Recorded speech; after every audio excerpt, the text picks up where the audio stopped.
One downfall of click and grow gardens is eventually the soil pods get to a point where they're completely drained of their nutrients. Here's how I keep those plants alive longer, and I know everyone hates a part 2, so this will also include a 6-week update. For starters, I use Click and Grow's perforated cups, which increase lifespan by allowing the roots to grow through the openings down into the water tank. These aren't suitable for every plant type, but work great for fruiting plants like the pepper plant I have here.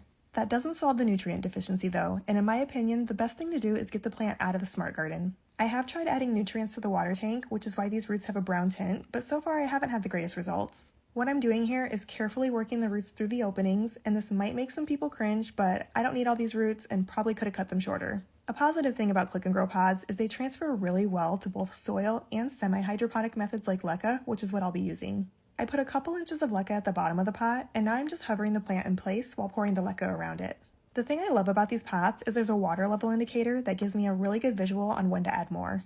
The water I'm using has nutrients added to it, and I include nutrients every time I add water to the pot. Then I just put the plant under a grow light, but this would also do fine in a south-facing window. Here's a good visual of how yellow the leaves are. I also don't see any new leaves or flowers developing, so had I left this in the smart garden, it probably wouldn't be alive much longer.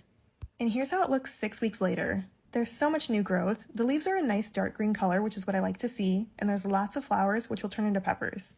I do hand pollinate this using an electric toothbrush, but you can also shake the plant to move the pollen around. Here's some other fruiting plants I pulled from my Click and Grow a while back. I like the Click and Grow for getting fruiting plants started and established, but after that, I say relocate them so they can get a lot bigger.